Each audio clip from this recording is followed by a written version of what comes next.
Una alegría y una satisfacción presidir este acto junto con doña Alicia Delibes, viceconsejera de la Comunidad de Madrid, de Educación de la Comunidad de Madrid, a la cual agradecemos a ella en su persona y a la viceconsejería en su conjunto la atención que dedican al colegio, la colaboración que realizan con todos nosotros, tanto en actos como este, o como la inauguración de la Universidad de Mayores, o como la inauguración de las jornadas que tenemos con Puerto Rico, o como la inauguración de ese conjunto de actividades de formación que realizamos desde hace 35 años bajo el nombre de Universidad de Otoño y que realizamos todos los septiembres y que creemos que este año, y gracias a la colaboración incluso económica de la Viceconsejería de Educación, que ha podido reservar una pequeña cantidad de dinero, probablemente consigamos hacerla gratuitamente, cosa que es francamente difícil en cualquier institución, el conseguir que algo sea gratuito, evidentemente para los socios. Así que muchas gracias por su presencia, doña Alicia, muchas gracias a la viceconsejería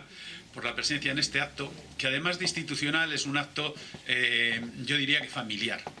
Podríamos decir que el colegio está de fiesta, porque hoy celebramos en la presentación del libro de don Fernando Carratalá, querido amigo, colaborador y ahora incluso vicedecano, lo cual tiene sus connotaciones para el decano, porque si la influencia y la personalidad de Fernando es arrolladora y se desparrama o se desarrolla en cantidades, no os veáis siendo vicedecano. Ya.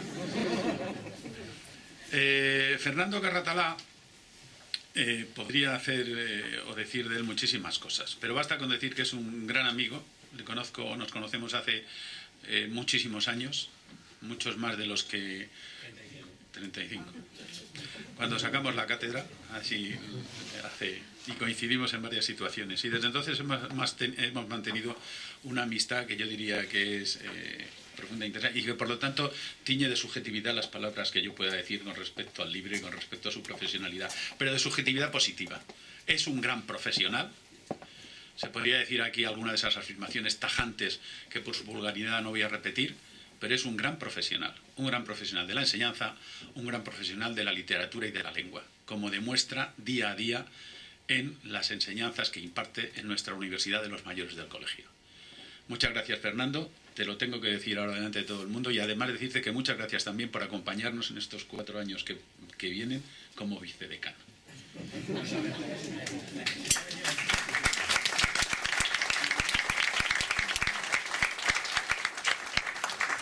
Naturalmente a las presentaciones de los libros viene el autor, suele venir el editor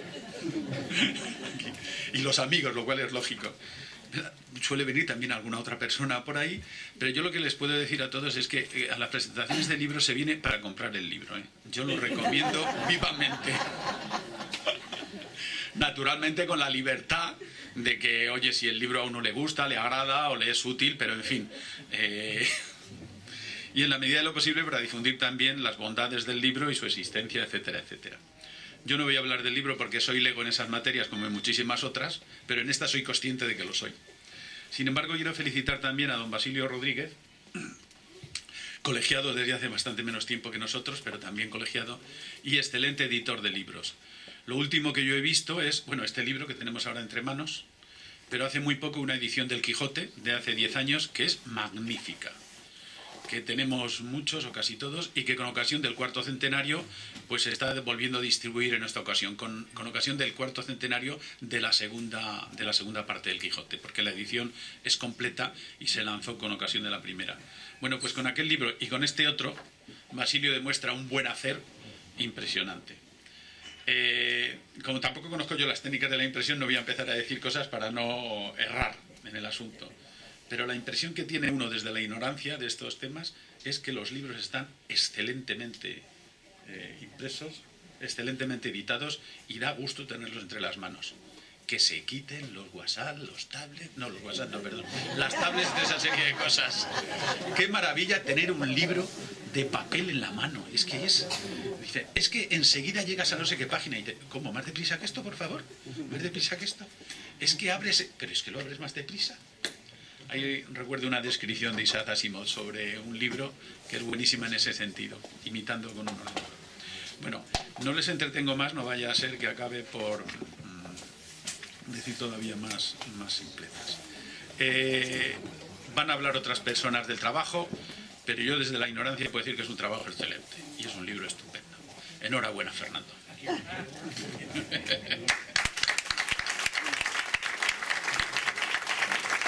Tiene la palabra doña Alicia Delibes. Pues muchas gracias, decano. Y muchas gracias al vicedecano, mi querido amigo Fernando, por haber querido que viniera a presentar su libro hoy. Lleva persiguiéndome todo el año, cada vez que iba por la consejería dice el libro, digo ponle día, ponle tal, que no sea ni miércoles ni jueves. Y entonces hoy ha llegado el día de la presentación.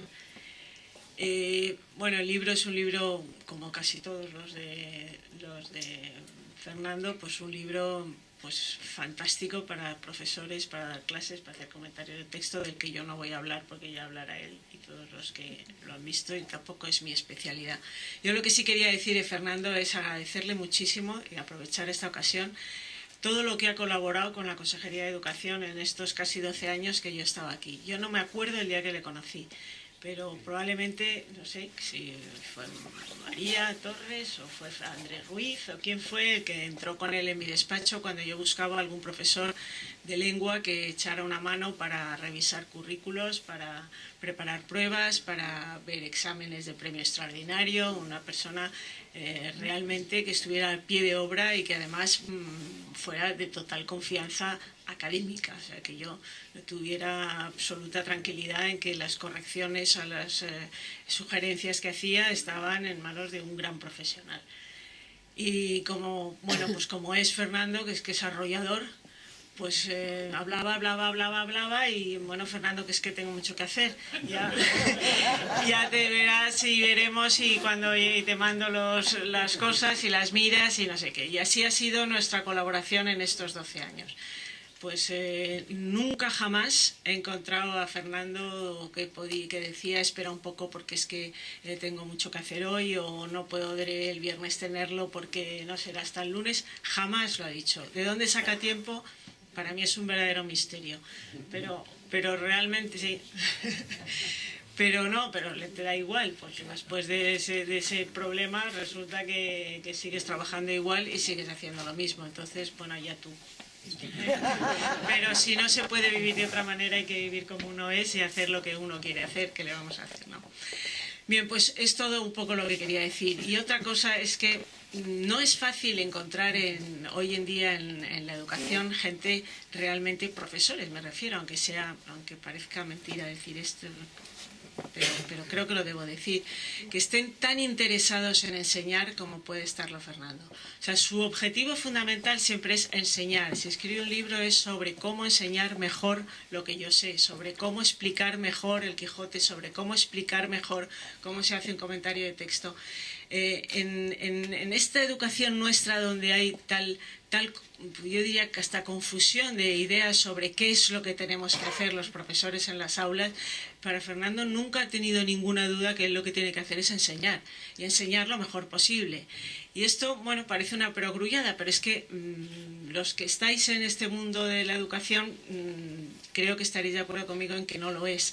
Yo hace 2 o 3 años fui viaje con la consejera de Educación a Inglaterra a ver colegios, y en un colegio nos encontramos una enorme pancarta ahí a la entrada que decía enseñar, enseñar, enseñar es el objetivo de esta escuela. Y yo pensé, ¿cómo deben estar las cosas para que en un colegio tenga que distinguirse porque lo que quiere hacer es enseñar? Entonces, ese verbo tan magnífico, tan precioso que es para cualquier profesor, que es el de enseñar, pues habría que repetirlo hasta 3 veces. Enseñar, enseñar y enseñar es nuestro principal y debe ser nuestro principal objetivo. Si no, no hay escuela. Un día, hace poco, estaba comiendo con un amigo y me da un pequeño libro, que es un libro de un francés, Milner, Jean-Claude Milner, que tú le conocerás porque es lingüista, es filósofo y probablemente hayas leído algo. Este viene de la izquierda, pero es una de estos franceses neo-soissagüitas, no, digo mal, sino un poco dados, pensadores de qué es lo que hemos hecho y qué es lo que hemos hecho con la escuela y qué consecuencias ha tenido todo esto. Bueno, pues este es un librito que se llama de l'école, de la escuela, y el señor, mi amiga, me dijo, mira, este libro lo publicaron en el año 84 y lo acaban de reeditar. y está teniendo un éxito tremendo. O sea, es como si, bueno, se está vendiendo como, pues, como churros, ¿no? Y entonces lo cogí, y, pues, una cosa muy pequeñita, y lo primero que dice nada más empezar, dice algunas proposiciones axiomáticas o definiciones axiomáticas. Dice, una escuela, para que haya una escuela tiene que haber unos saberes transmisibles, unos especialistas en transmitir esos saberes, y una institución específicamente dedicada a la transmisión de esos saberes. Si alguna de estas cosas falta, eso no es una escuela. Y si alguien piensa que alguna de estas cosas sobra, es que quiere destruir la escuela, incluso aunque tenga muy buena voluntad para hacerlo. Y yo creo que es eso, o sea, eso es la enseñanza y eso es la institución escolar, una institución, unos profesores y unos saberes que transmitir. Todo lo demás, pues es intentar rizar el rizo de una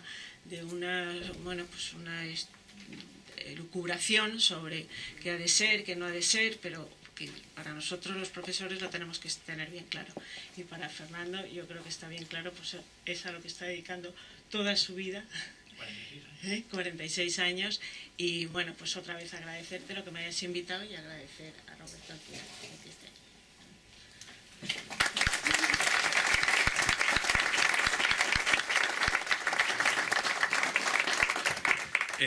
Tiene la palabra el editor, don Basilio Rodríguez. Señoras y señores, queridos amigos, muy buenas tardes. La labor de un editor finaliza en el momento en que produce un prolepípedo como este, impreso, encuadernado y a disposición de sus destinatarios naturales, los lectores, representados aquí esta tarde por todos ustedes. Por eso, para mí es un auténtico placer estar en esta mesa, pero quizá no sería la voz más autorizada para participar en el acto que nos ha convocado. Sin embargo, debo confesarles que hoy siento una alegría especial y quizá por eso pues no me siento tan fuera de contexto como en otras presentaciones. De ahí que me permitan ustedes que comience con el capítulo ligado a los agradecimientos. En primer lugar, a esta casa, el Colegio Oficial de Doctores y Licenciados, y a su recién elegida junta directiva, representada aquí por su decano y vicedecano. Muchas gracias, Roberto, por recibirnos de nuevo en esta casa, en la que hemos tenido ya el placer de asistir a distintas actividades, todas ellas muy importantes, muy significativas para nosotros. Felicidades por haber sido reelegido para este próximo cuatrienio como decano, y por supuesto te ruego que extiendas mi felicitación al resto de la junta directiva.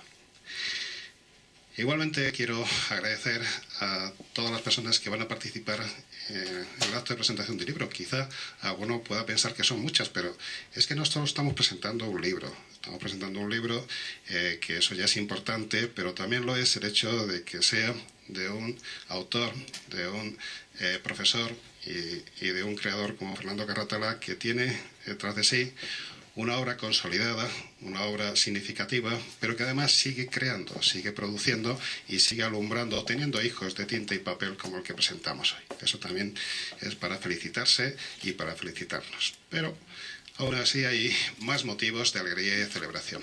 En primer lugar, porque este libro inaugura un nuevo proyecto editorial, una nueva colección, la colección Magister.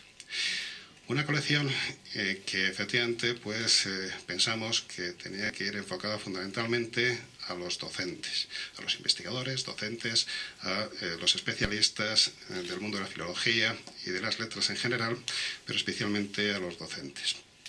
Y me alegra mucho, señora viceconsejera, que haya usted hablado de enseñar y que haya que repetir y acuñar este término hasta la saciedad, porque curiosamente para esta colección, la colección Magister, hemos adoptado un barbete, un lema, que es enseñar a enseñar.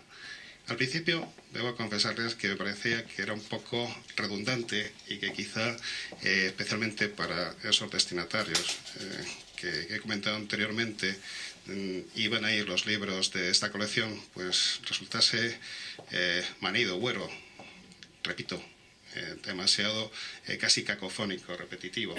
Pero como estudiante de didáctica, de pedagogía, como licenciado y como especialista en educación especial, creo que siempre hemos defendido el término de enseñar y siempre hemos adolecido de buenos docentes. De ahí que cuando planificamos esta colección nos pareció que efectivamente, aunque fuese un poco redundante, era necesario hacer hincapié en estos aspectos del enfoque didáctico y pedagógico que estamos haciendo o que pretendemos hacer. Por eso creo que el que se ponga en marcha un nuevo proyecto editorial con lo que está cayendo, pues es para celebrarlo. Yo lo que espero es que podamos estar aquí dentro de un año celebrando la continuidad de este proyecto, porque es un proyecto para el que ya hay una serie de obras que están en cartel, que están en capilla y que se van a publicar en los próximos meses. No pretendemos que sea un libro aislado, sino dotar de contenido y dotar de autores esta nueva colección que tiene, como digo, tintes universitarios y docentes, pero sobre todo yo creo que hay que apoyarse en esos términos que he dicho antes, didácticos y pedagógicos. De ahí que quiero agradecer al comité científico que nos ha asesorado, que espero que nos siga asesorando, y a los autores con los que ya hay compromiso de edición de sus obras, que nos hayan permitido ensayar con ellos este planteamiento y poner en marcha este proyecto. En breve, antes de la Feria del Libro, aparecerán al menos 2 títulos más en esta colección.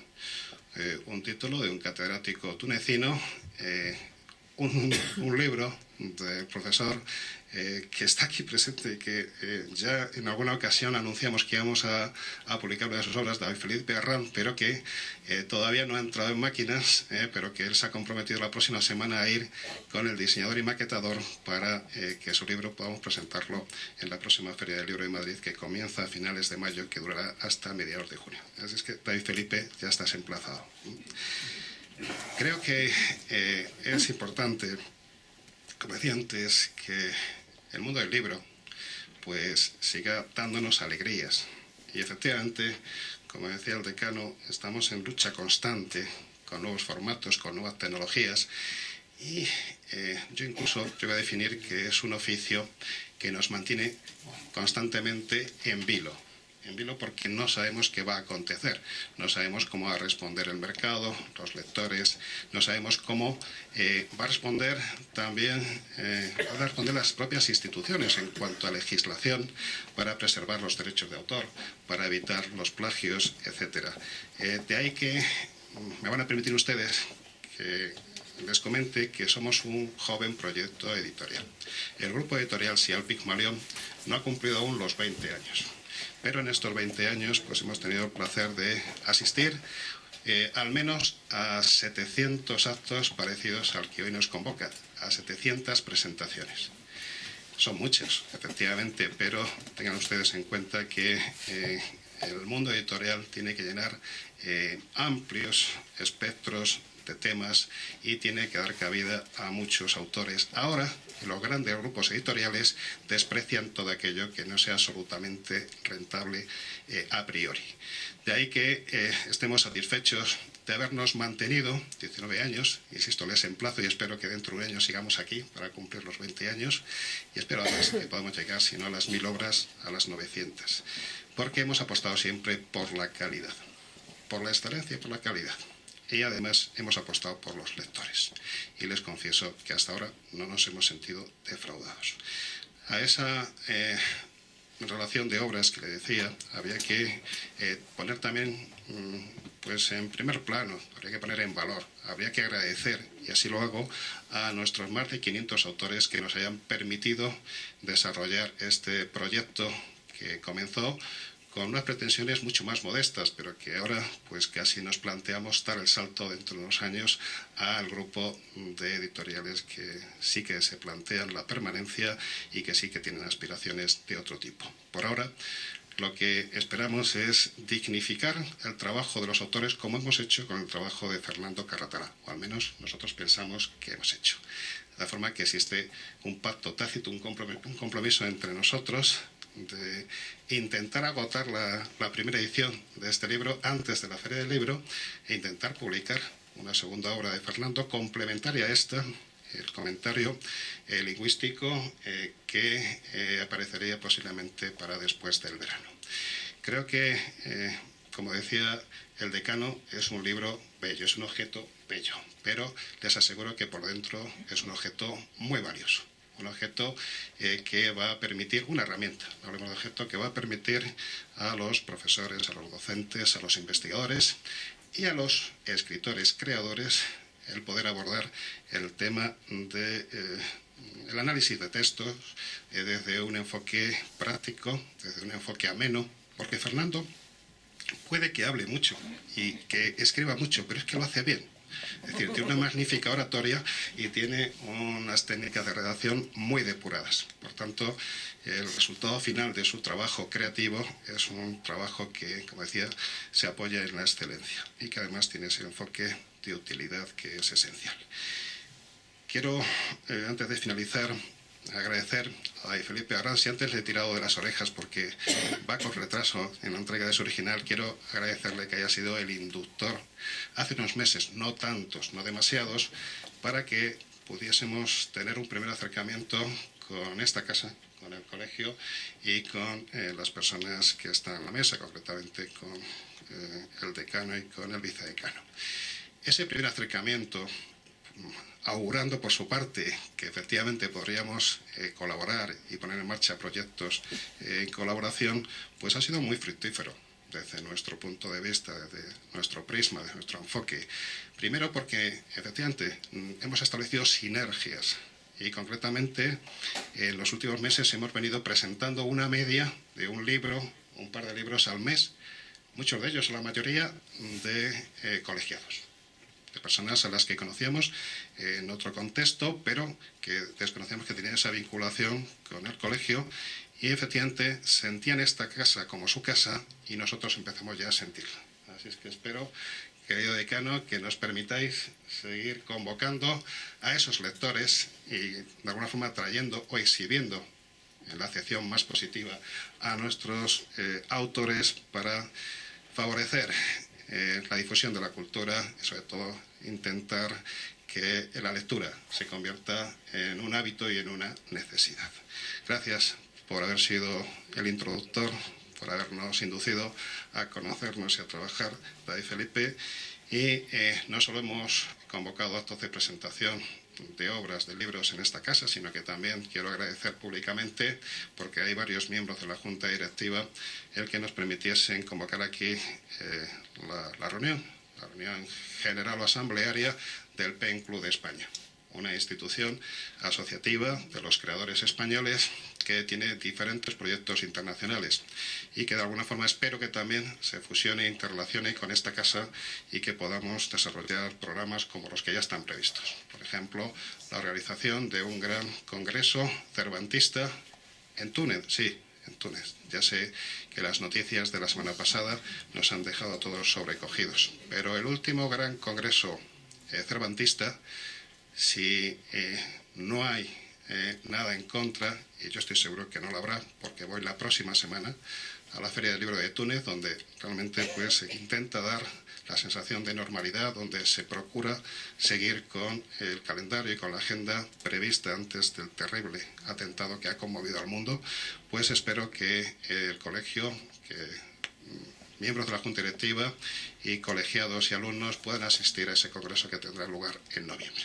Un congreso que de alguna forma va a abordar esa relación o interacción que existe entre todos los países mediterráneos y especialmente entre los países del norte de África y la península ibérica. Asimismo, espero que podamos organizar otros eventos y otros congresos peninsulares más cercanos. Tuve el placer de compartir un magnífico viaje siguiendo la ruta quijotesca hace unas cuantas semanas. Me parece que realmente son actividades encomiables y desde luego nuestros autores ya están deseando participar en los próximos viajes didácticos, literarios que programe esta casa. Creo que están llenando una parcela fundamental que en otros países ha sido muy apreciada y que nos llevan además bastantes años de ventaja, que es la de incentivar a seguir aprendiendo, incentivar a seguir creando y a seguir leyendo a pues todos los miembros de la comunidad en general, pero especialmente a todos los miembros de este colegio, todos los asociados y amigos, porque además nos sentimos amigos, adláteres, y espero que, no sé si los 500 autores del grupo editorial sea el primero, pero que muchos de ellos también establezcan un acercamiento para que conozcan estas actividades que estáis realizando y que, como decía antes, que tienen una gran calidad y espero que tengan la máxima trascendencia.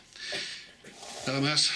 Para no tener que hablar un editor, me parece que he hablado demasiado en este acto, pero eran todos estos motivos y razones que les he dicho, pues razones de peso, para poderles comentar que estamos satisfechos por el trabajo realizado, pero que estamos deseando seguir mejorando nuestro trabajo. Yo les pido que todos ustedes al menos se acerquen a ojear. No está bien que un editor diga que se compren los libros, eso está mejor que lo digan otros. Pero yo sí que me gustaría que ojeasen el libro, que lo tocasen. Creo que es algo que efectivamente no lo permite el ebook. Esa relación física pues no se establece, o se establece más difícilmente con el formato ebook. Creo que es un libro que hemos cuidado, tanto Fernando como todo el equipo editorial, y la gran satisfacción de verlo ya distribuido en las librerías y en las manos de muchos especialistas, como digo, nos anima a seguir trabajando y a seguir ofreciéndoles obras de la calidad de esta que hoy presentamos. A todos ustedes, que son pieza fundamental, imprescindible, y no es metáfora. Puede que efectivamente en el futuro existan autores sin editores. Hombre, es más difícil que existan editores sin autores, pero se pueden especializar en autores fallecidos, por tanto no hace falta que físicamente esté el autor presente. Puede que exista... No lo decía por ti. No lo decía por ti, querido Fernando. Me refiero a que tú, que has sido director de colecciones de clásicos, sabes que no has tenido que pelear con los autores directamente. No, con los autores no.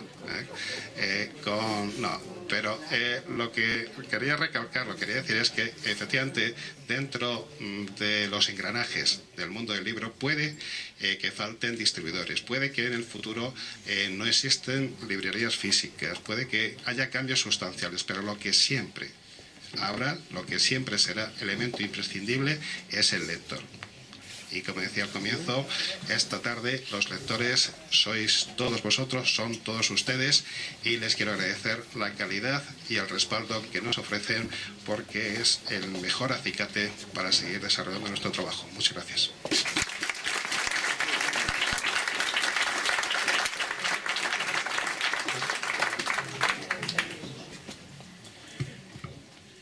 Tengo que agradecer yo su colaboración al grupo editorial y esa invitación que nos hace a Túnez, pero a pesar del atractivo que tiene Cervantes y la Berbería, por lo visto, Cervantes y el norte de África, dado el miedo que a todos nos produce, permítenos que nos vayamos acercando lentamente hacia ello, porque la situación...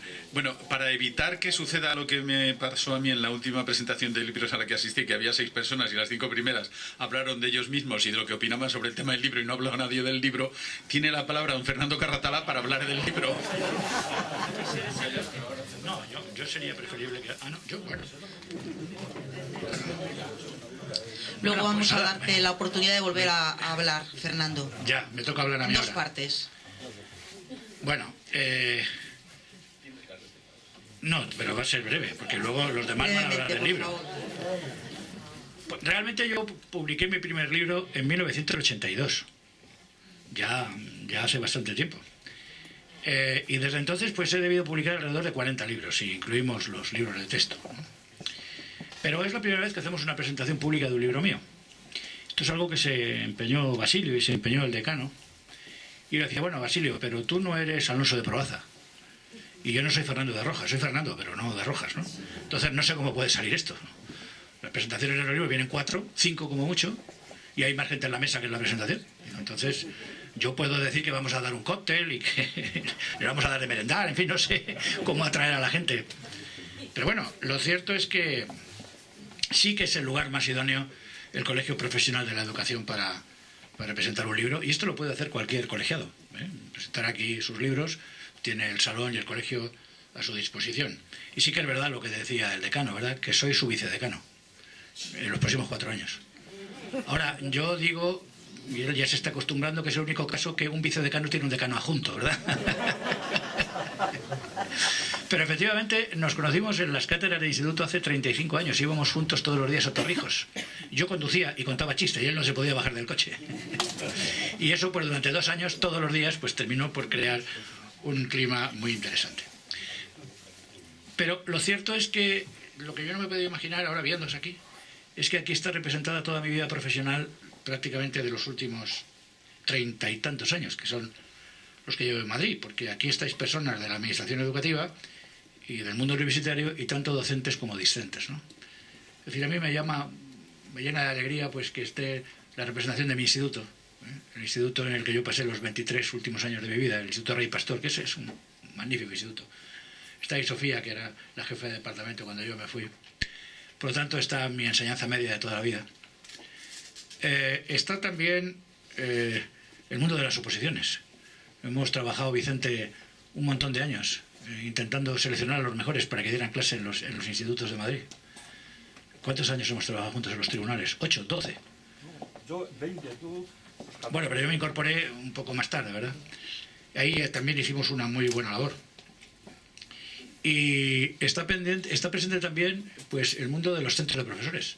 A mí la Comunidad de Madrid me ha dado la posibilidad de trabajar en todos los centros de profesores. Ahí está su subdirector general, Javier. Han sido muchos años y está al completo el centro de profesores, el CETIF de Madrid Capital, con sus asesores y su director, con los que he trabajado codo con codo en estos últimos años. Y bueno, pues está también lo que ocupa últimamente mi vida, que es la Universidad de Mayores.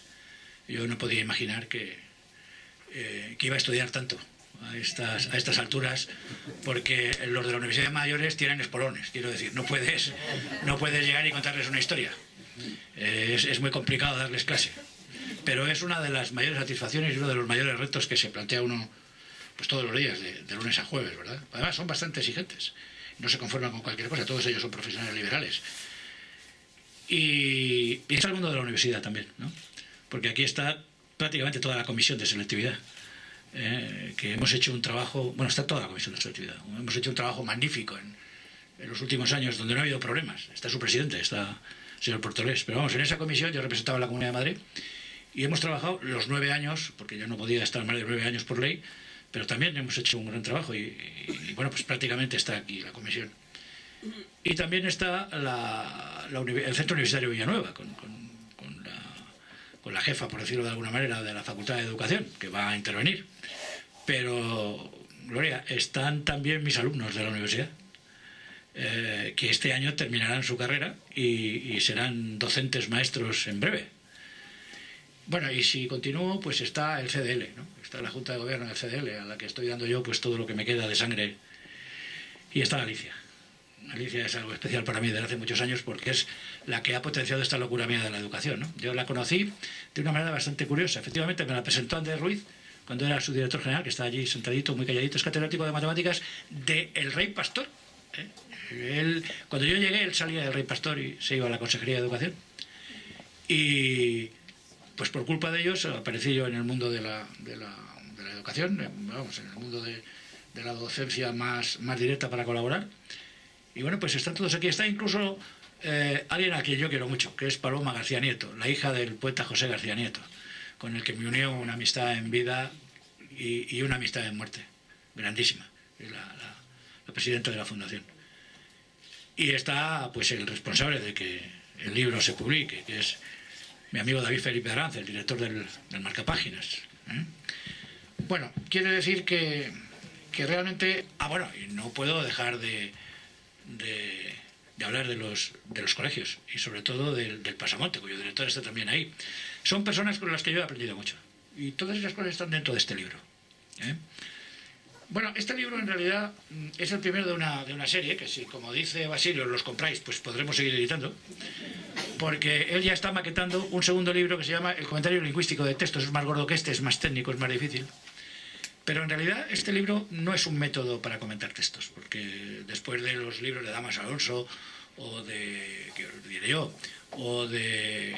Bueno, hay un montón de libros en el mercado de métodos, pero una vez que Damas Alonso ha creado poesía española, ensayo de métodos de límites estilísticos, ya no se puede crear ningún método. Lo mejor es enfrentarse personalmente con el texto y con la cultura de cada cual, pues intentar acercar a alguien desde tu sensibilidad y cultura, pues algo que quieres despertarle sin un exceso de erudición. Y me llama a mí poderosamente la atención digamos, la influencia enorme que han tenido pues por aquí y por allá, porque fijaos, en este libro hay exactamente 41 autores representados con sus textos. 41 autores son muchos, sobre todo cuando de la literatura clásica pues solo está Góngora y Quevedo, que creo que tenía la obligación de poner. Porque muchas de las cosas de la literatura, por ejemplo, de la generación del 27, no se podrían entender sin la literatura clásica por excelencia, que es la del siglo XVII, dejando Garcilaso y Fray Luis un poco más atrás. Pero 41 autores a través de 115 textos, que son los textos pues para trabajar en el aula, ¿no? O para trabajar en el aula universitaria o en el aula con los alumnos de secundario, de bachillerato, o incluso en la Universidad de Mayores, porque realmente este libro surge como un instrumento de la clase para la Universidad de Mayores. Tiene 10 capítulos, como podría haber tenido muchos más, ¿verdad? Pero llega un momento que tienes que parar por algún lado. Y lo primero que me planteé, los primeros capítulos del libro, era presentar la literatura como un producto estético, la literatura como fuente de placer, pero también la literatura como compromiso y como testimonio. Y me he acordado del Colegio José de Pasamonte, que yo suelo colaborar con los niños pequeñitos, cuanto más pequeñitos mejor, en la Semana del Libro. Y aquí hay un texto que está puesto por tu culpa, señor director, de Gloria Fuertes. Se llama Niños de Somalia. Y dice simplemente lo siguiente: yo como, tú comes, él come, nosotros comemos, vosotros coméis, ellos no. No dice más. Bueno, si eso no es un texto de compromiso, pues puedo leer algún otro de Gloria Fuertes, pero la literatura es también sensibilidad. Es ver las cosas e intentar interpretarlas. Cuando García Lorca, por ejemplo, ve una pita, todos saben lo que es una pita, y te dice pulpo petrificado, pones cinchas cenicientas al vientre de los montes y muelas formidables a los desfiladeros. Pulpo petrificado. Eso es una pita. Pero yo, por más que lo miro, no tengo esa visión. Ahora lo que hay es que entenderlo e intentarle explicar a alguien el por qué esa formalización lingüística, ¿no? Cómo se llaman los recursos. Y eso, pues, desbrozarlo pues supone primero que tienes que conocer los autores, desmontar su código estético, ver cómo formalizan el lenguaje, y eso pues realmente pues supone muchos años de estar dando clase para ver cómo le puedes ofrecer un texto a un alumno para que lo entienda. Porque los de la Universidad de Mayores son como mis alumnos de bachillerato, es decir, pertenecen al ámbito de la tecnología, de la medicina, de la biología, pero no del mundo de las humanidades. Y por tanto hay que hacer un acercamiento para que lo puedan saborear. A la Universidad de Mayores se le ha llamado disfrutar del conocimiento, pero también disfrutar de la amistad. Por eso luego cuando salgamos un rato, pues es esa parte de disfrute, y la literatura nos ayuda a ello. Luego intento demostrar que la forma literaria tiene una especial connotación a la hora de entender la realidad. Volvamos otra vez a García Lorca. Cuando, por ejemplo, en La casada infiel, el gitano contempla la desnudez del cuerpo femenino, crea unos versos como los siguientes: ni nardos ni caracolas tienen el cutis tan fino, ni los cristales con luna relumbran con ese brillo. ¿Se puede pedir una mayor idealización de un cuerpo femenino? Esto solo lo puede hacer el poder de realizador de la metáfora. Esa es la parte de connotación que el lenguaje literario tiene, que se desvía absolutamente del lenguaje ordinario. Eso es lo que, de alguna manera, yo intento explicar en este libro. Y lo intento explicar en textos en prosa, en textos en verso y en textos en versículo. En textos en prosa, bueno, pues hay que trabajar la prosa narrativa.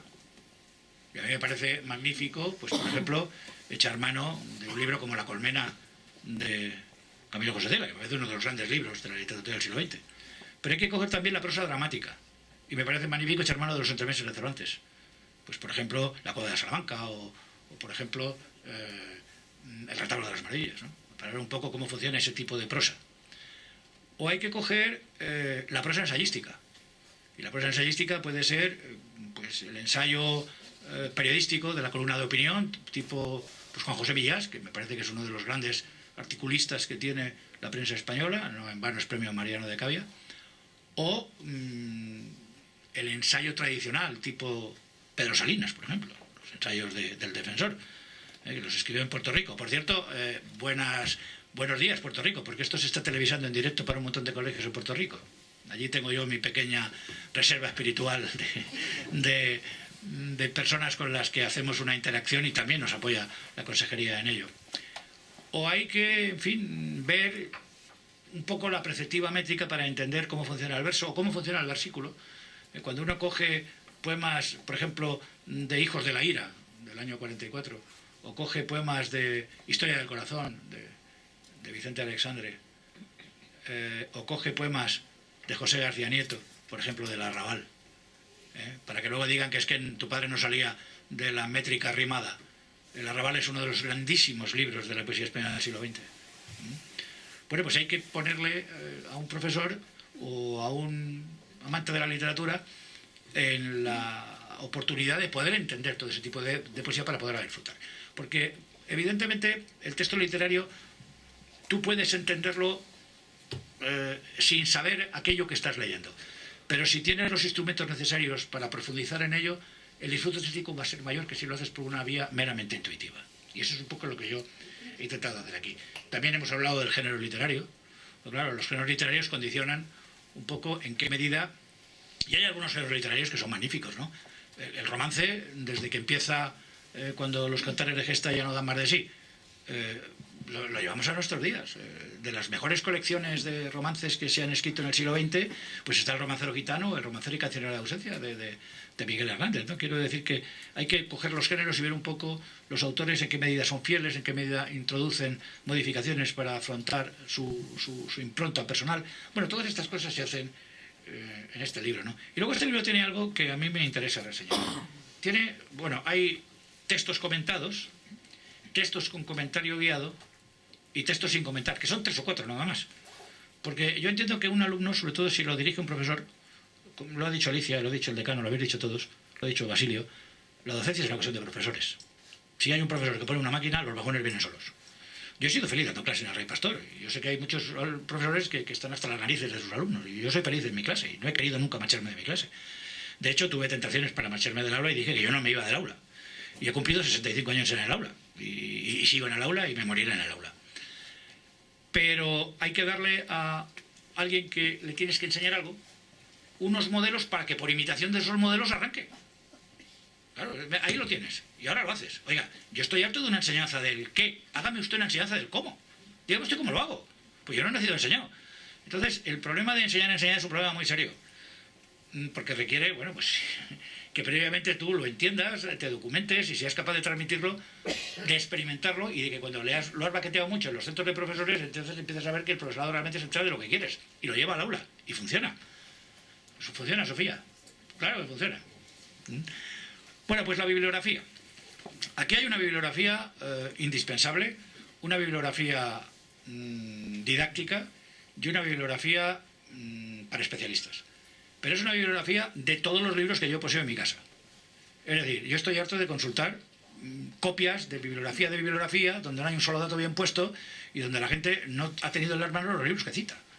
Entonces hay que hacer una depuración para poner en manos de un docente pues aquella bibliografía que con su sueldo pueda comprar, y si hay que actualizar los datos llamando a la editorial o buscando en el ISBN del Ministerio de Cultura en qué situación se encuentra el libro, pues hay que investigarlo. Y esa es una labor muy ardua que parece que no, pero que enriquece el trabajo porque le da a uno la posibilidad de utilizar el libro como punto de partida y no como punto de llegada.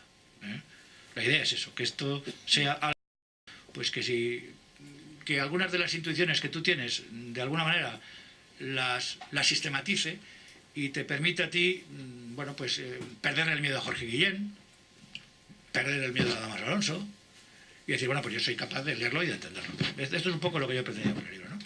Pues realmente todos los que estáis aquí, las instituciones que representáis, sois los responsables de que esta colección de libros vaya adelante, ¿no? Y pues mientras el corazón siga funcionando, y de momento funciona, pues yo seguiré escribiendo y vosotros me seguiréis dando caña, ¿eh? Perfecto, muchas gracias.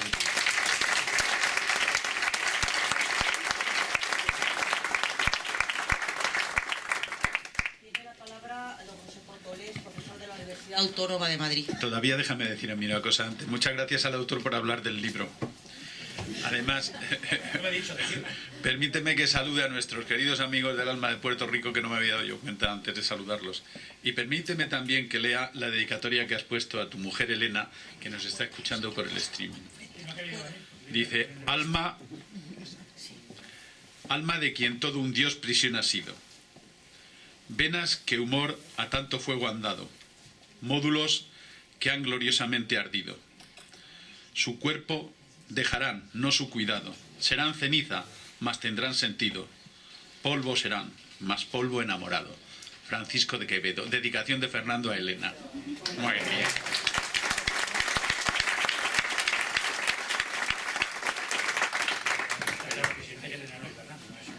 Adelante.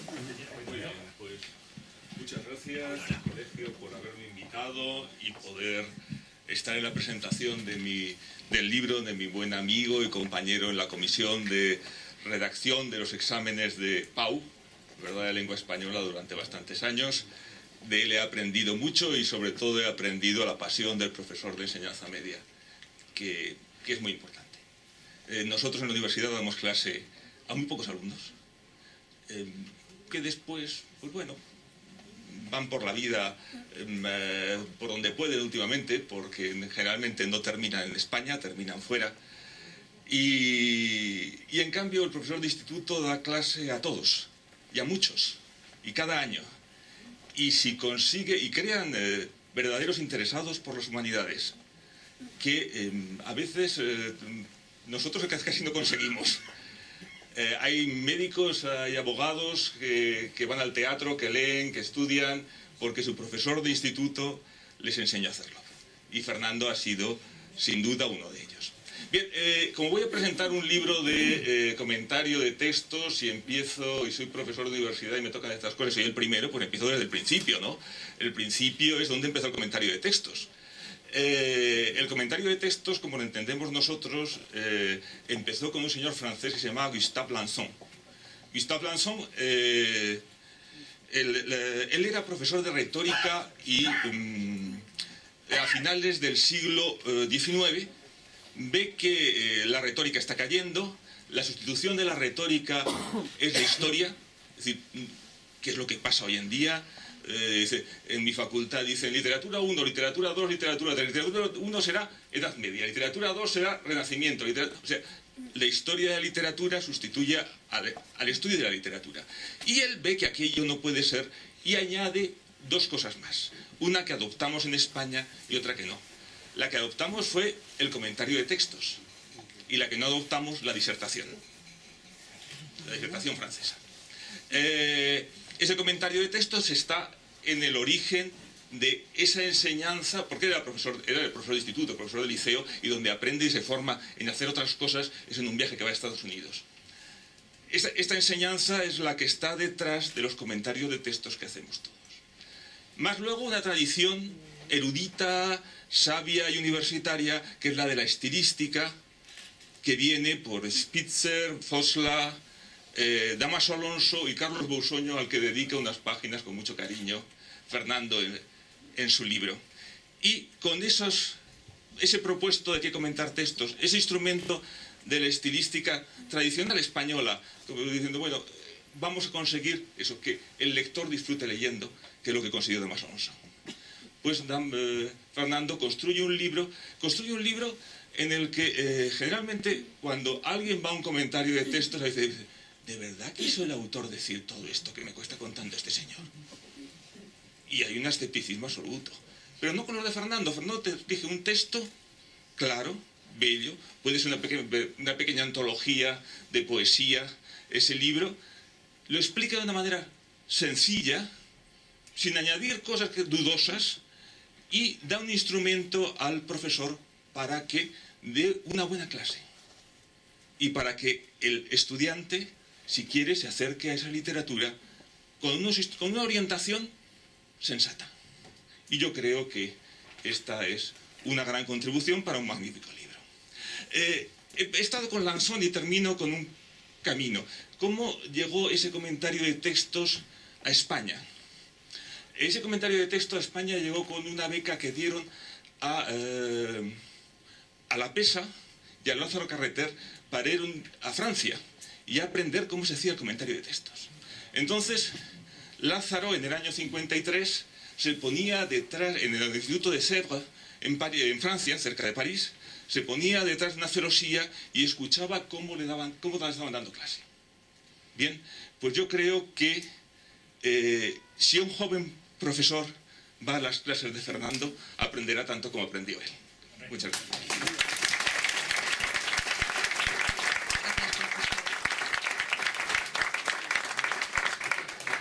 A continuación, doña Mar Rebollo, profesora de la Universidad de Alcalá.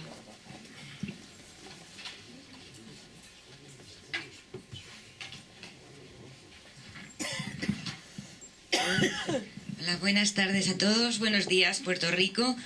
Estoy muy satisfecha y muy honrada de estar esta tarde aquí acompañando a Fernando en un evento tan importante para él y para todos nosotros. Este libro creo que ya ha dicho algunas cosas muy importantes el profesor Portolés, pero creo que es un libro de un profesor de vieja escuela para tiempos nuevos. Y vieja escuela lo digo en un tono absolutamente positivo, porque es verdad que en estos momentos muchas veces adolecemos de caminos para intentar llenar tantas lagunas, ¿no?, o tantas goteras que a veces por las que nos hace aguas nuestra educación. Y al pensar en cómo lo rellenamos, pues hay que acudir a fuentes seguras, y un profesor como Fernando, con todo lo que eso lleva de la vieja escuela, creo que puede llenar muchos de esos huecos y de esas incógnitas que muchas veces nos llenan a la hora de abordar la enseñanza. En mi caso pienso en estos másteres que por el que tienen que pasar nuestros estudiantes cuando terminan los grados, si quieren acceder a las enseñanzas medias, ¿no?, a lo que es la ESO y el bachiller. ¿Y qué ocurre? Pues que muchos de los profesores que ahora estamos en la enseñanza universitaria hemos sido antes profesores de instituto, y sabemos lo que es eso, y podemos aportar nuestra experiencia. Pero en otras ocasiones resulta, no sé si antipático, pero un poco complicada esa enseñanza de la didáctica de la literatura, la didáctica del comentario de texto, porque la literatura han estudiado, comentario de texto también, pero esa didáctica, ese enseñar a enseñar, sin una experiencia previa, a veces resulta, vamos a decir que no complicado, pero un poco incómodo. Entonces yo creo que un manual como este pues puede ayudar mucho a esos estudiantes que sobre todo lo que nos piden son materiales. Y a su vez ese también ayuda a todos esos profesores jóvenes que vamos conociendo en estos cursos que también se promueven aquí en el CDL, y que sobre todo lo que nos piden a los profesores es materiales. Necesitamos modelos, necesitamos efectivamente el cómo. Y entonces creo que este libro, que me ha parecido, bueno, es Fernando desde el principio hasta el fin, como hemos dicho, es un libro creativo y propio, pues como ha dicho José Portolés, con gran sentido común, pues creo que aporta algo muy importante a todos esos otros comentarios, a esa bibliografía que citas en la introducción. Aporta algo que me ha parecido muy fresco, y es el punto de vista, la perspectiva desde la que se abordan esos enfoques de lo literario, ¿no?, esos enfoques que necesitan una organización, que organizan esos materiales lingüísticos en cada uno de los comentarios. Existe una estrecha complicidad del autor con la poesía, y se pone de manifiesto también, creo que en este libro. la mayoría de los textos son poéticos. Y me parece un mérito, y también creo que lo van a agradecer quien así lo manejen, porque yo no sé la causa, pero en la facultad les cuesta muchas veces, cuando vamos a abordar la poesía o los poetas, realmente se sienten en un terreno inseguro. Entonces, creo que afianzar ese terreno en el que el autor se siente tan cómodo, pues me parece muy interesante. Y esa incidencia en esos dos momentos de nuestra literatura. Siglo de Oro dice, hay pocos autores, pero qué autores y qué bien representados, ¿no? Y ahí en la prosa, en el teatro con Cervantes, es fundamental. Y por supuesto la Edad de Plata. Esos dos momentos que no se han olvidado, que esos dos pilares en los textos me han parecido muy valiosos e imprescindibles. Así como todas esas valiosas notas a pie de página que realmente yo comprendo en esa biblioteca de Fernando, pues acudiendo a las fuentes, cómo las ha completado, qué bien contextualizan tantos los aspectos del autor y de la obra, y realmente nos ponemos a leer y nos quedamos de verdad encantados en cada uno de los comentarios. Pues esto se me había olvidado, o qué bien está traído aquí, o esta cita qué interesante. Interesantes muchos capítulos. A mí me han gustado, el capítulo 5 me parece tan exhaustivo, ¿no? Dedicada a todos los rasgos que dan a la literatura su carácter propio, que me han parecido muy completo. Y otra cosa más, el punto de vista de los epígrafes de los capítulos me parecen también eso de vieja escuela para tiempos nuevos. Ya estamos diseñando los nuevos grados de 3 años. Y pues ya tenemos asignaturas pensadas para esos grados de 3 años que se titulan, Fernando, como algunos de los capítulos de este manual. Por eso digo profético, y muy útil. También me he fijado en lo que has comentado de la bibliografía, desde esos manuales que ya a veces los tenemos olvidados o perdidos en muchas de las bibliotecas, y desde luego en las librerías a veces no están, de preceptiva métrica, ¿no?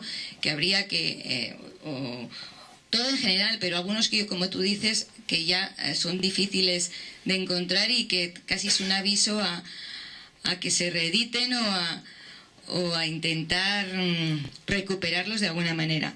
En fin, que yo simplemente es darte la enhorabuena y decir que ¿a quién me han dirigido? Pues sí, a todo profesor o a todo alumno que quiere aprender por sí mismo, porque el libro ya está el profesor explicando.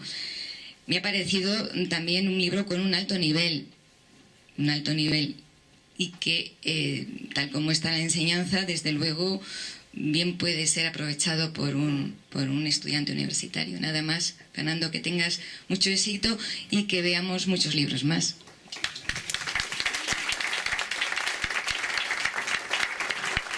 David Felipe Arranz, profesor de la Universidad Carlos III y colega de profesión, ¿no? Sí. Ahí andamos. No sé si los medios son los miedos, pero ahí estamos. Bueno, viceconsejera, decano, editor, amigo Basilio, querido Fernando el superhombre, un hombre que no duerme, un hombre que escribe, un hombre que lee, en fin, bueno, un superhombre. Amigos y amigas, y sobre todo amigos de Puerto Rico. Bueno, hay una cosa con la que yo, Fernando, pues en tu prólogo no acabo de estar de acuerdo, porque dices que es un manual, y creo que es más que un manual, sinceramente te lo digo. Yo creo que es un ensayo de recepción. Es un ensayo que demuestra de alguna forma una idea que algunos compartimos, y es que la lingüística y la literatura no tienen que ser compartimentos estancos. Es decir, explicas cómo funciona el sistema de la lengua, no a través de lenguaje coloquial, sino a través de textos literarios, cosa que es muy atractiva y que te sitúa, como bien has dicho y como bien han comentado aquí, como digno epígono de Dámaso Alonso, de Bousoño y de tantos otros que han sido maestros tuyos y de todos, ¿no?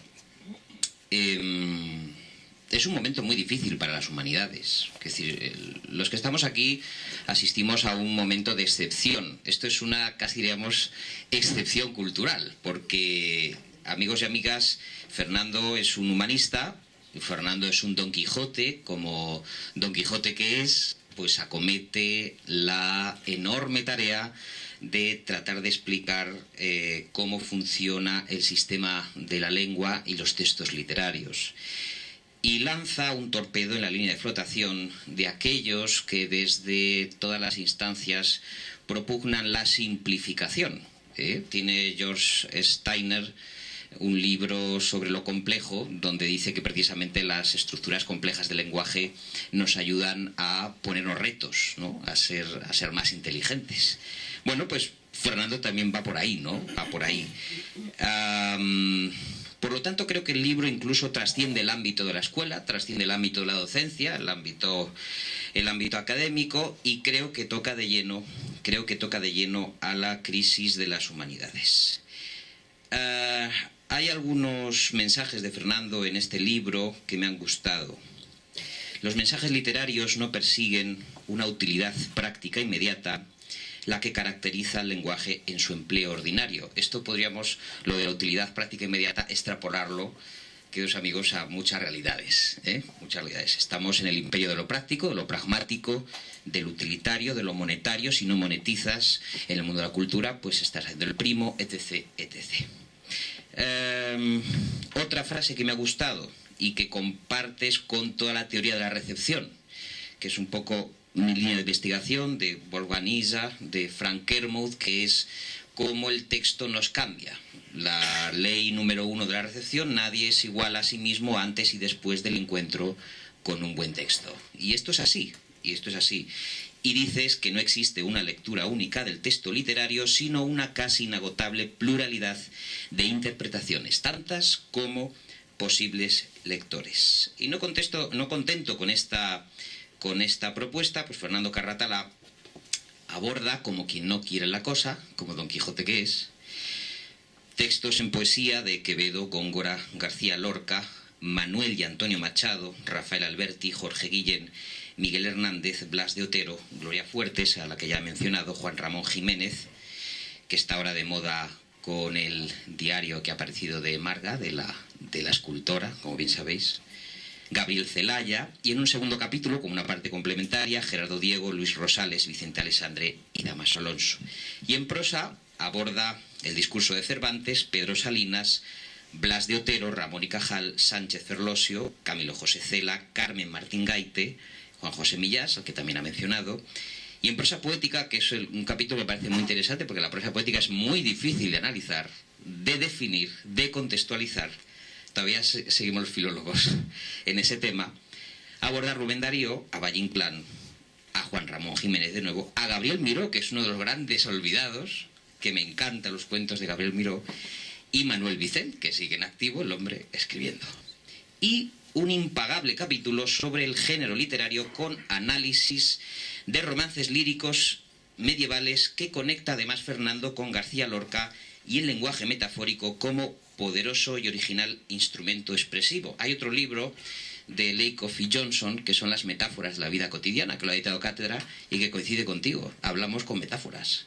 Y hasta que no seamos conscientes de ello y analicemos en profundidad cómo nos desnudamos a través del lenguaje metafórico, pues no nos conoceremos en profundidad. Culmina además este libro con un esclarecedor ensayo sobre las funciones del lenguaje, pero ojo, en relación al texto literario. Algo que no es común, porque las funciones del lenguaje, habitualmente los pragmalingüistas pues aplican las funciones sobre el lenguaje coloquial. Entonces, te pones conversaciones y encuentros coloquiales, y entonces Fernando dice, bueno, lo voy a aplicar a los textos literarios. Pero yo creo que la mera existencia de este libro, yo creo que pone pone como piedra de toque una cuestión que nos preocupa a todos, y es qué ha cambiado con la aplicación de las nuevas tecnologías, de las redes sociales, de la reducción, de la simplificación, de los 140 caracteres del WhatsApp, que decía Roberto, el WhatsApp. El WhatsApp. Bueno, ¿qué es lo que ha cambiado? Porque verdaderamente estamos de acuerdo en que el abaratamiento de los modos de publicar, de comercializar las humanidades, pues han actuado de alguna forma como agentes, ¿no? Han reestructurado el conocimiento. Esto es una realidad. Es cierto que Internet ha proclamado la disponibilidad de toda forma de cultura, por remota que sea en el espacio y el tiempo. Esto está muy bien y nadie lo duda. Y entra en nuestros hogares y entra en la palma de nuestra mano con solo pulsar literalmente un botón, a golpe de clic. Pero en un nivel más profundo, de alguna forma la economía de mercado ha garantizado, dice George Steiner, el canon de lo obvio. La gran pintura, la gran literatura se reproducen sin fin, existen decenas, cientos de grabaciones, cientos de reproducciones que están al alcance de la mano. Pero la pregunta es si alguien se detiene y hace un comentario estilístico con la profundidad y el alcance del profesor Carratalá. Esto es una paradoja. La paradoja quizá del envasado, de la alta definición, de alguna manera disminuyen el potencial del encuentro, lo que es la búsqueda, lo que es el anhelo, el estar días y días persiguiendo un texto para encontrarte con él y saborearlo con deleite, ¿no? Y eso es la experiencia estética, de la que también habla Fernando en su libro. De alguna forma, la total disponibilidad del texto, ¿verdad? Quizá nos escatima el disfrute de lo estético, ¿no? A golpe de clic satisfacemos instantáneamente el encuentro con ese texto sin tener que ir a buscarlo a ninguna parte más que darle a un clic. Pero bueno, eso es para análisis ulteriores. Escritores, filósofos, psicólogos, historiadores de la cultura albergan opiniones múltiples acerca de las funciones y las cualidades de lo poético. Sobre esto trata el libro de Fernando. Son opiniones de debates contrapuestos y que de alguna forma intentan configurar un corpus razonado, pragmático, prescriptivo, descriptivo. Yo creo que tu libro más que prescriptivo es descriptivo, que invita, es un libro que concita una llamada a disfrutar, ¿no? Y este corpus de enunciados, pues aquí tenemos yo creo que uno de los más perfectos que existen. Ahora que estamos en el debate de los huesos de Cervantes, se han encontrado entre 17 cadáveres de niños y de 2 mujeres, y madre mía, el lío que han encontrado ahí, pues no saben si son los de Cervantes, si no son, parece que sí, parece que no. Y me ha gustado mucho que recoges en uno de los capítulos precisamente un texto que a mí me encanta siempre, que es el del sepulcro de Don Quijote, de Miguel de Unamuno, y que yo creo que resume muy bien el sentir del libro y los días tan locos que estamos viviendo.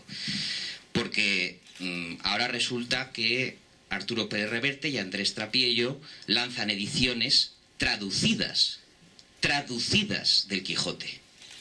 Traducen el castellano de Miguel de Cervantes. Yo no lo entiendo. El otro día lanzamos la noticia en el programa que Andrés Trapiello, con destino en junio, presenta una edición traducida. Y es que dice que en vez de adarga, pues hay que poner escudo, para que la gente lo entienda. Bueno, pues es que escudo no es la adarga es el escudo arábigo. Es que hay un matiz. Don Andrés, con perdón. Bueno, en cualquier caso esto es opinable todo, y yo creo que también hay detrás una operación comercial. Me da la sensación. Al ruido de los huesos, pues rápidamente empiezan a aparecer las versiones. Pero bueno, en fin. Y dice el texto que ha seleccionado Miguel de Unamuno en El sepulcro de Don Quijote: ¿no crees, mi amigo, que hay por ahí muchas almas solitarias a las que el corazón les pide alguna barbaridad? Ve, pues, a ver si logras juntarlas y formar escuadrón con ellas y ponernos todos en marcha, porque yo iré con ellos y tras de ti a rescatar el sepulcro de Don Quijote, que gracias a Dios no sabemos dónde está. Ya nos lo dirá la estrella refulgente y sonora. Bueno, y entonces dice, no será, me dices en tus horas de desaliento, cuando te vas de ti mismo, ¿no será que creyendo al ponernos en marcha, caminar por campos y tierras, estemos dando vueltas en torno al mismo sitio? Entonces la estrella estará fija, quieta sobre nuestras cabezas, y el sepulcro en nosotros. Y entonces la estrella caerá, y caerá para venir a enterrarse en nuestras almas. Y nuestras almas se convertirán en luz, y fundidas todas en la estrella refulgente y sonora, subirá esta, más refulgente aún, convertida en un sol de eterna melodía, a alumbrar el suelo de la patria redimida. Es decir, Cervantes está en quien lo lee, Cervantes está en el corazón de sus lectores. Y el comentario que hace Fernando, con el que cierro mi intervención, y que se lo aplico a él, porque él es un vitalista, porque es una persona desatada, generosa, inagotable. Bueno, pues él tiene una utopía vital tan quijotesca como la de Cervantes, ¿no?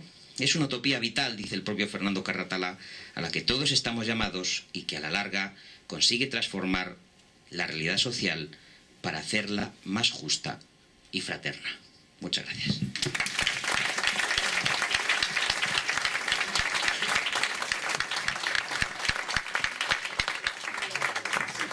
Gloria Gratacós, del Centro Universitario Villanueva.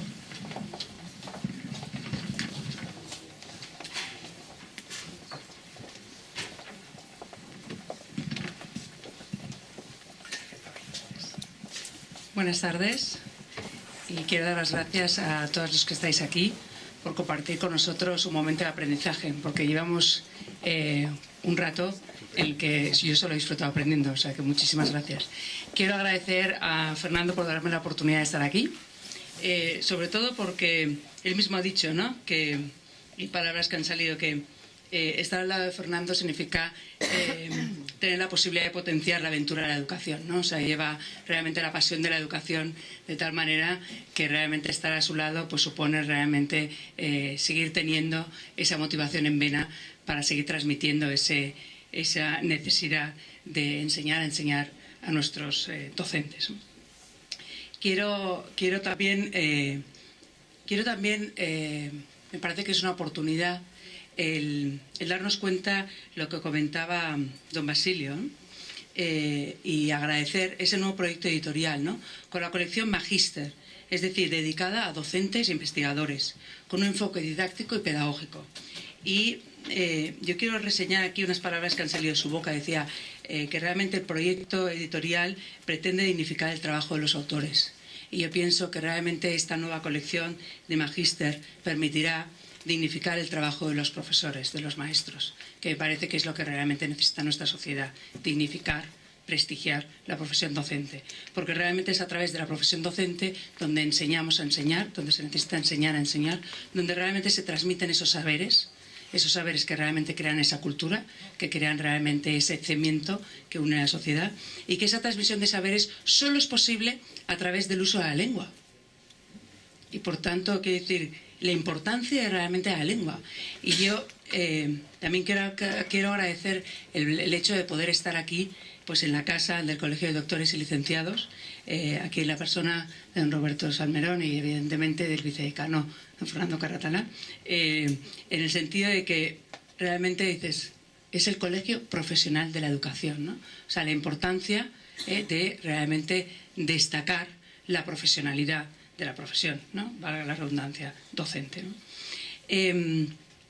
Me gustaría también, en cuanto al trabajo que ha desarrollado Fernando en este libro, que realmente es, bueno, pues lo he dicho también uno de los ponentes anteriores, es Fernando desde el principio hasta el final, ¿no? Pero yo destacaría aquí dos cosas muy importantes, ¿no? La literatura como fuente de placer. Y luego el que parece que se da en la mano, ¿no?, que da la oportunidad al docente, el que se vuelvan a dar la mano, porque a veces parece que estén separados, ¿no?, lo que es el tema de la literatura y lo que es el tema de la lengua, ¿no?, que parece que esté separado, ¿no? Enseñamos literatura por un lado y lengua por el otro.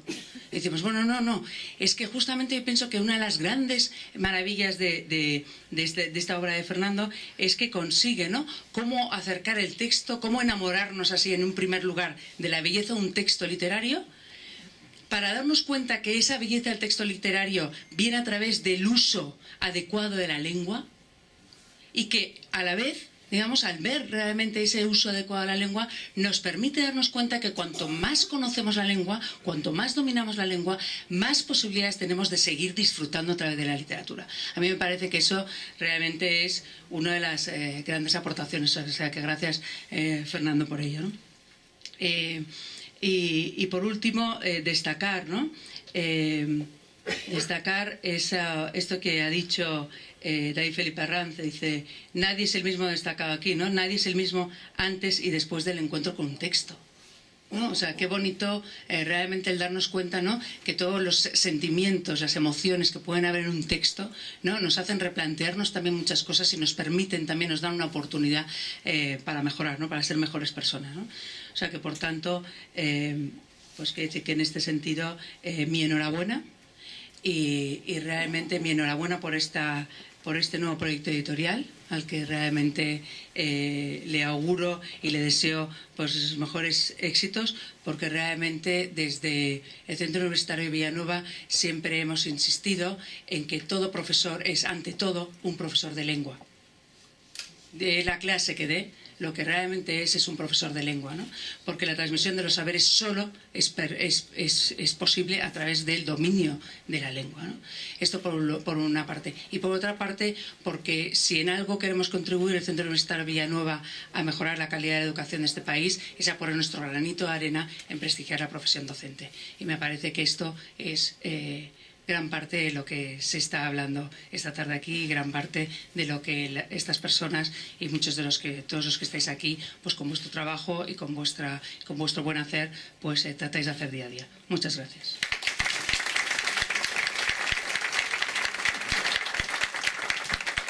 Por último, don Jesús Sánchez Lobato, profesor de la Universidad Complutense.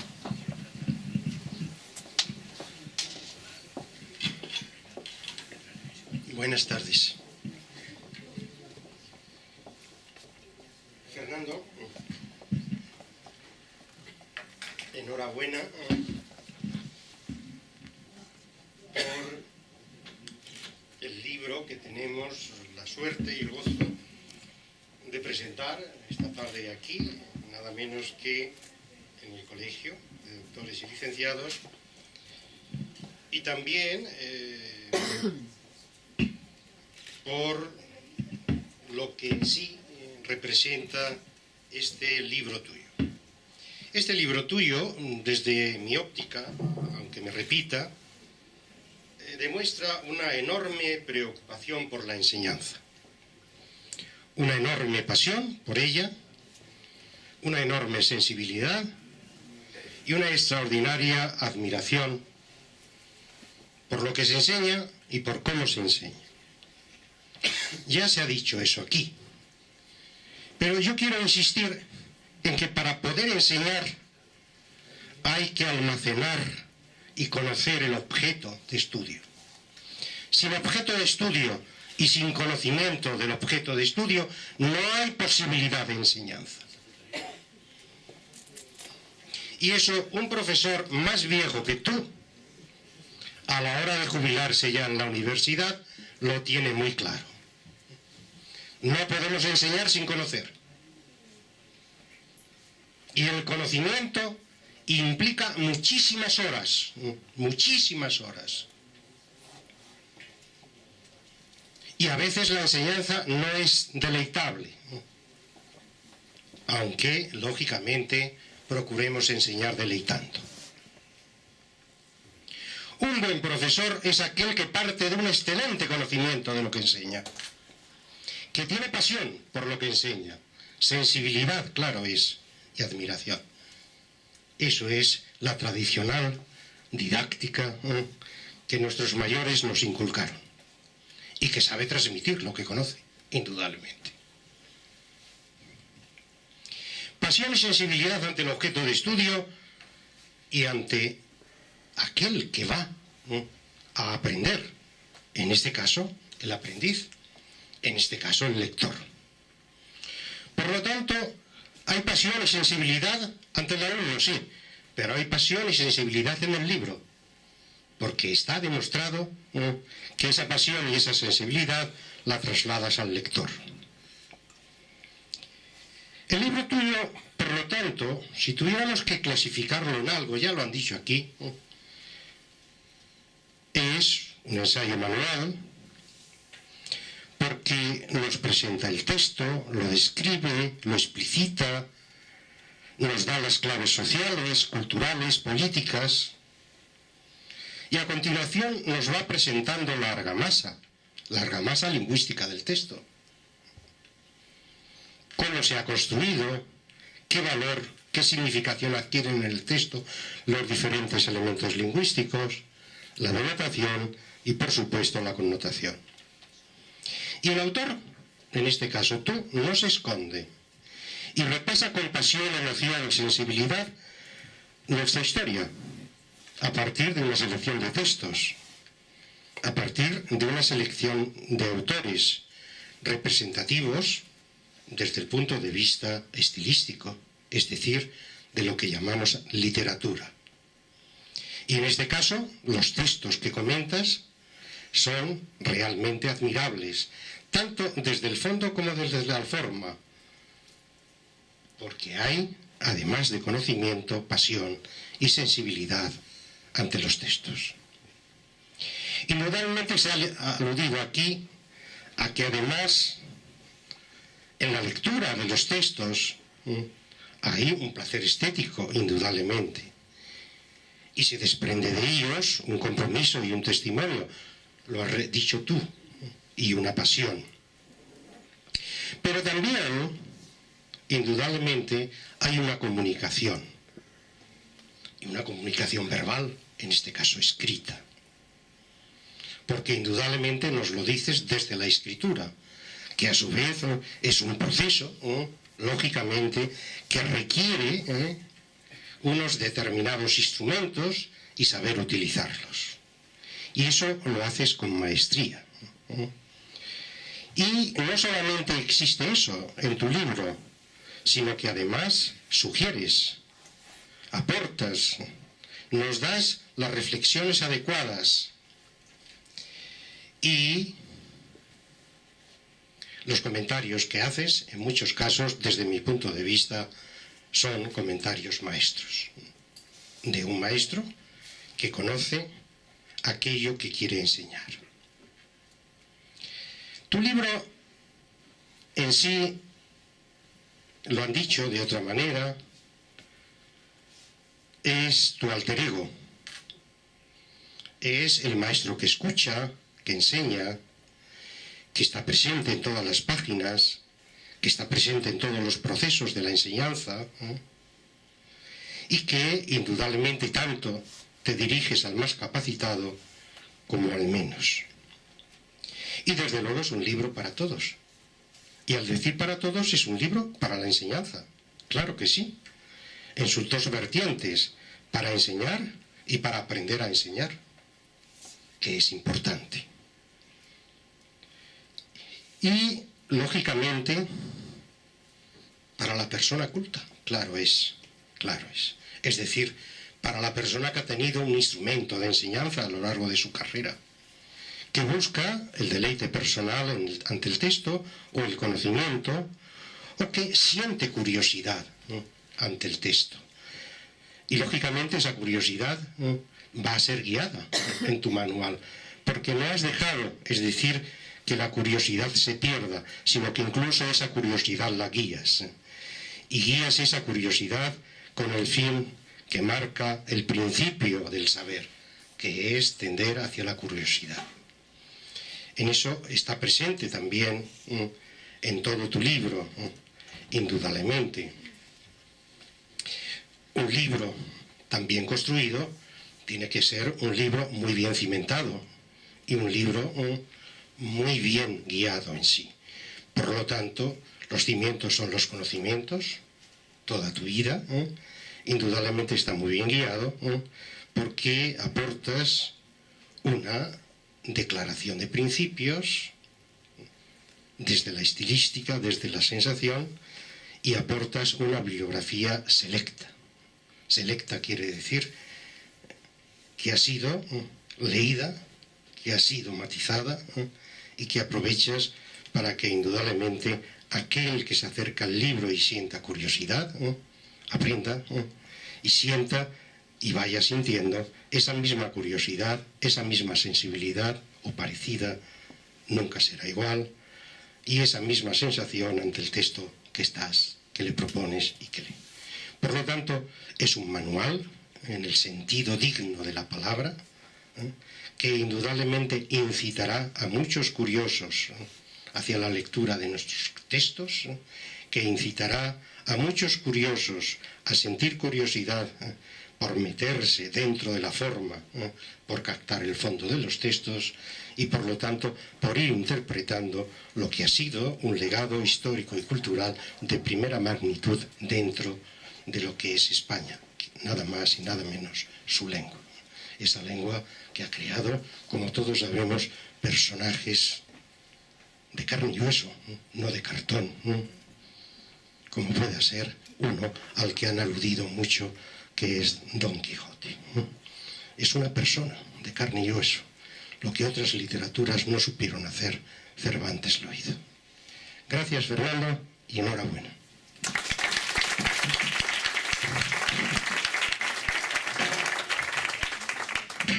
Antes de levantar el acto quiero dar unos pequeños avisos. El primero es que para resarcirnos de estas densas intervenciones, al salir tenemos un pequeño aperitivo y podemos disfrutar y hablar todos. El segundo aviso es que los colegiados de honor del colegio el día 23 de abril han querido celebrar una lectura del Quijote en homenaje a la segunda parte a Cervantes en la segunda parte del Quijote, y por lo tanto aquel que quiera a partir de las 12 de la mañana puede llamar por teléfono y apuntarse para leer durante 4 o 5 minutos esa segunda parte del Quijote. El tercer aviso es decir que estéis atentos y que en el boletín del colegio de abril, en el que se hace homenaje a Cervantes, a la segunda parte del Quijote, nuestro querido Fernando publica un editorial atípico porque lo normal es decirle 650, 700 palabras y se ha descargado este fin de semana con 2.400. Pero es delicioso y es un cauce excelente para conocer algunos de los valores más importantes que Cervantes nos transmite a través del Quijote. Podéis leerlo, estar atentos a su salida como si fuese un auténtico bestseller, porque es un bestseller, solo son 3 páginas, 2.500 palabras, pero es precioso, es delicioso y recoge algunos de los mejores momentos del Quijote. Aprieta la lanza, caballero, que no es bueno que mi flaqueza desmienta, defraude esta verdad de que doña Dulcinea del Toboso es la más hermosa de las mujeres. Bueno, pues ese es uno de los pasajes que comenta Fernando y que yo... Y nada más, muchísimas gracias a todos los asistentes, muchísimas gracias a los que habéis intervenido en este acto, muchas gracias a doña Alicia Delibes y a la Consejería de Educación, y hasta la vista, Puerto Rico. Se levanta el acto.